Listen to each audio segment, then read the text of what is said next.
Hello, little learners. Today we are going to start with chapter 17, that is the British in India. So in this chapter, I will tell you about arrival of East India Company. कौन आते हैं? पोर्तुगीज आते हैं सबसे पहले. फिर revolt of 1857 के बारे में. Then we will study about revolt of 1857 or reformers part of partition of Bengal. Now arrival of European traders. सबसे पहले आते हैं पोर्तुगीज. इसकी एक ट्रिक भी है. Now what happened since ancient times, India जो था वो स्पाइसेस के लिए जाना जाता था, कॉटन के लिए, पर्ल के लिए, गोल्ड के लिए, सिल्क के लिए.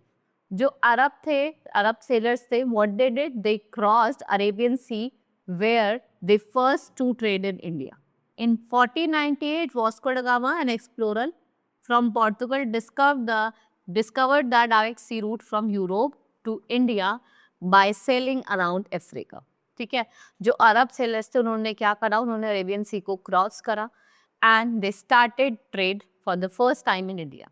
तो 1498 में सबसे पहले पोर्तुगीज सेलर आते हैं, that is Vasco D gamma. And what did he did,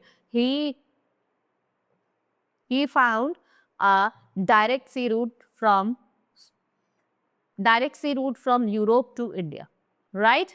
And by sailing around Africa, Portuguese landed at Calicut in Kerala, जिसे हम कोझिकोड कहते हैं, and इन्होंने क्या करा, स्पाइसेस का ट्रेड स्टार्ट करा. So that Dutch, English and the French allowed and set up their own trading center to control trade in India and earn more profit. Traders started fighting amongst themselves. फिर उसके बाद और भी आए, Dutch आए, English आए, French आए, और उन्होंने क्या करा, सबने अपने अपने ट्रेडिंग सेंटर सेटअप करे एंड जो कंट्रोल था ट्रेड का इंडिया में वो करना चाहा और ज़्यादा से ज़्यादा प्रॉफिट अर्न करना चाहा. तो इसके लिए इन्होंने क्या करा, एक दूसरे के साथ लड़ाई करना स्टार्ट कर दिया. So finally British defeated the others and the British form English east India company in the year 1600. और उन्होंने क्या करा, ट्रेड करना स्टार्ट करा. दे मेड ट्रेडिंग सेंटर कहाँ बनाए, वेस्टर्न और ईस्टर्न कोस्ट पे, and they bought mainly spices and textile goods. और वो उनको सस्ते प्राइस में लाते थे इंडिया से और अब्रॉड में हायर प्राइसेस में बेचते थे.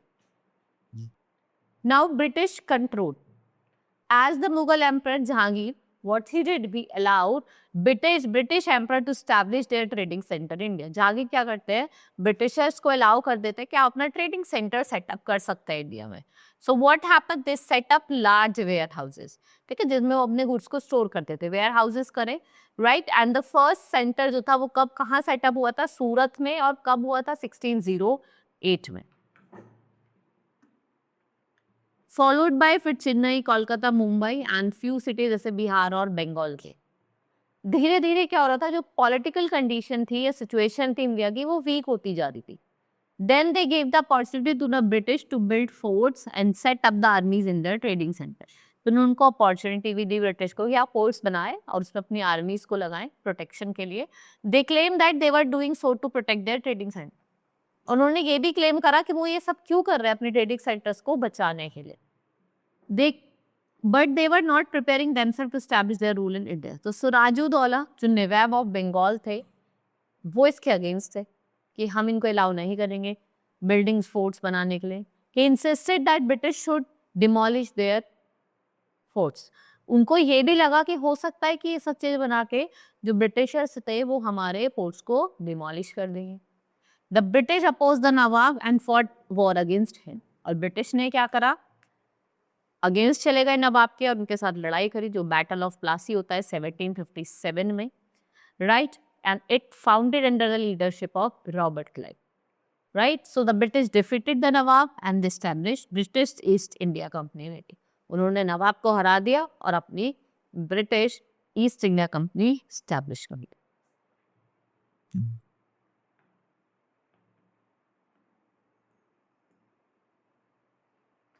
फिर ब्रिटिशर्स ने क्या करा, वो भारतीय रूलर्स को डिसयूनाइट करने लगे on the basis of caste and religion. इन्होंने policy of divide and rule adopt करी and ruled over India for next 200 साल तक से रूल करा. नाउ एंगर अमंग इंडियंस, भाई इंडियंस इस चीज को देख के गुस्सा हुए. So once the East India Company has established their power in India, they started exploiting the people. India was a source of cheap raw material for the factory in Britain, and the Indian farmers were forced to grow crop like indigo and cotton. And instead of producing food crop, क्या हुआ कि भाई east India company ने जब देखा कि हमारी power बन गई है, अब हमने स्टैब्लिश कर ली अपनी पावर को, इन्होंने लोगों को एक्सप्लॉइट करना स्टार्ट करा। इन्होंने कहा कि तुम क्रॉप नहीं उगाओगे, जो हम बोलेंगे तुम इंडिगो उगाओ, कॉटन उगाओ, क्योंकि वो क्या करते थे, इंडिया से चीप मतलब कम पैसों में रॉ मेटेरियल को ले जाते थे और उनको ज्यादा पैसों में वहां बेचते थे। So these crops were purchased at low price and sold at very high prices in England. As a result, farmers suffered and become poor. भाई इस कंडीशन से क्या हो रहा था कि जो फार्मर थे वो तो भाई बहुत सफर कर रहे थे, धीरे उनका पैसा सब बेकार हो जा रहा था, वो पुअर होते जा रहे थे, और जो ब्रिटिशर्स थे वो ह्यूज प्रॉफिट कमा रहे थे। The mill cloth made by the British industries were sold in India. This was cheaper and of better quality. And the cloth made by the local weavers. So Bharatiya handloom suffered and the workers become poor. भाई जो आपके जो भारतीय के जो लोग थे जो काम कर रहे थे मिल इंडस्ट्री में, वो पुअर हो गए, and they suffered very much. And the British also did not allow British to open mills and factories. The British made unjust law to control more and more kingdom. One such law was doctrine of lapse. ठीक है, वो उनको अपने mills तो खोलने नहीं दे रहे थे और एक लॉ लेके आ गए डॉक्ट्रिन ऑफ लैप्स, जिसमें उन्होंने कहा if king died without the child, अगर कोई राजा मर जाता है उसका कोई भी बच्चा नहीं होता तो उसको अपना किंगडम नहीं मिलेगा, राइट। सो दिस वाज, और कौन ले लेगा उसको, ब्रिटिश ले लेंगे। So by introducing such unjust law using unfair means, British wanted to expand their hold. भाई ये वो ऐसा क्यों कर रहे थे कि हम अपना क्या करें, हम अपना राज करें, हम अपना अपनी मतलब अपनी चीजों को अपने तरीके से करेंगे, तो ये इसलिए इसको कर रहे थे अब अपना होल्ड बना सके इंडिया में। But the dissatisfaction and anger of भारतीय led to spark of revolt. भाई इंडियन बहुत इससे डिससेटिस्फाई हुए और क्या करा, वॉर कर। Now, revolt of 1857, the first World War of Independence. So, before the revolt started, there was a several months of tension among the Bharatiya soldiers because a new rifle called inbuilt rifle, which they had to use, rumors spread that the cartridge were greased with fat of cow and pig. देखो एक tension लोगों के अंदर चल रही थी कि उनको ये पता चला जो नई राइफल आई है कि वो किससे बनी है, काऊ और पिग के मीट से बनी है, which was against the religious sentiments. तो लोगों ने रिफ्यूज करा, राइट, कि हम इसका यूज नहीं करें। So what happened, Bharatiya soldier refuse to use this rifle and revolted. This spark of the revolt was soon spread across northern India and become a mass rebellion, और एक बहुत बड़ा रिबेलियन बन गया। And the revolt started at Meerut and it was joined by farmer, craftsman and other section of society. ठीक है, farmers ने ली, और भी लोग थे other section of society, craftsman थे, तो सबने ज्वाइन करा। And the soldiers declared Bahadur Shah Zafar को as a last Mughal emperor as their leader. The revolt spread rapidly to other part of India and different leaders led the revolt in different parts and some of the prominent leaders were, कौन कौन थे, नाना साहेब, तांत्या तोपे, रानी Lakshmibai and Begum Hazrat Mahal. After the revolt, the first war of independence was suppressed by the English and many factors were responsible for its failure. देखो इसका क्यों failure हुआ, पहले तो कि it did not spread to all parts of India, सारे parts में नहीं फैला था और ना ही सब भारतीय लोगों ने इसको सपोर्ट करा था। भारतीय soldier did not have sufficient guns and latest weapon, whereas English soldiers has sufficient guns and modern weapon. तो जो ब्रिटिश गवर्नमेंट थी in Britain, what they did, they put an end to the East India Company and directly what they did, they took charge and Queen Victoria was declared the empress of India. और Queen Victoria को क्या बना दिया, India की empress बना दी, right. इसको हम first world war of independence को हम एक सिपाही मुचनी भी कहते हैं। And Bharatiya prince were allowed to rule over their kingdom, but they were under the control of viceroy. जिसको किसने अपॉइंट करा था, क्वीन ने। Next is bringing social changes throughout the 1800 feeling of nationalism grew stronger among the Bharatiya. Modern education was introduced by British, और जो educated भारतीय थे Now they begin to demand what? Many social and religious reform. We have Raja Ram Mohan Roy, Ishwar Chand Vidyasagar, Annie Besant, Devendranath Tagore, Dayanand Saraswati and Sir Syed Ahmad Khan. ये क्या थे? ये great social leaders थे उस time के. And what they did, they spoke about against social evil, जैसे killing female babies, child marriage, sati and caste system. They also encouraged education of women and remarriage of widows.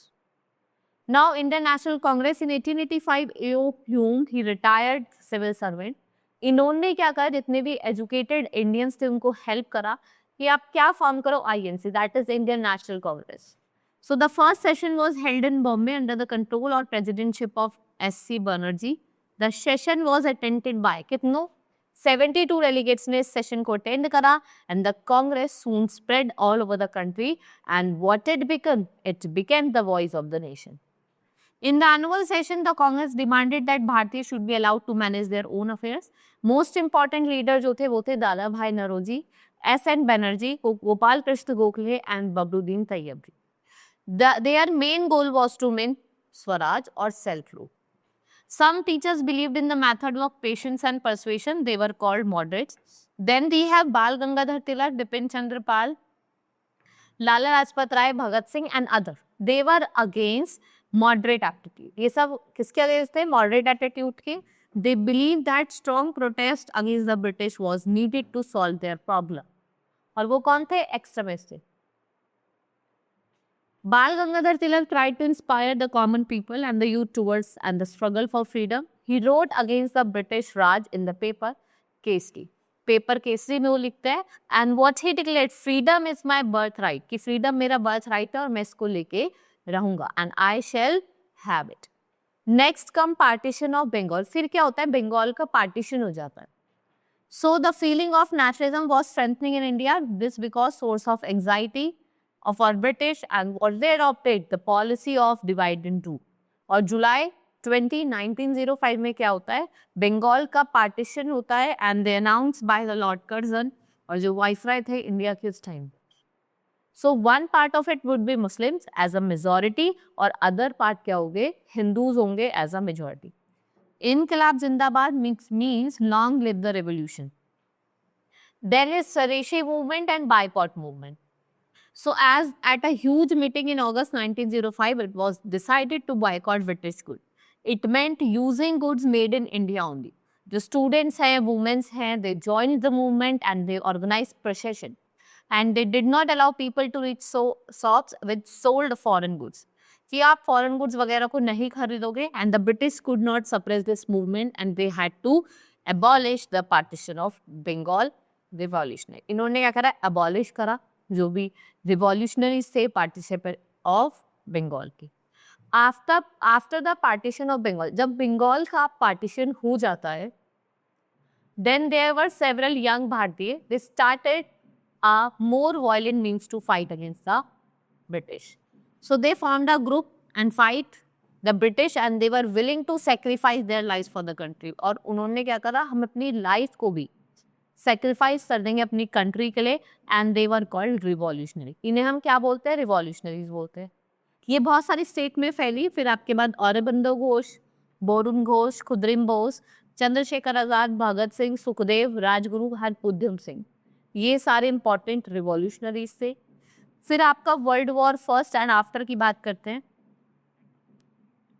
World war first कब होता है? 1914 में होता है.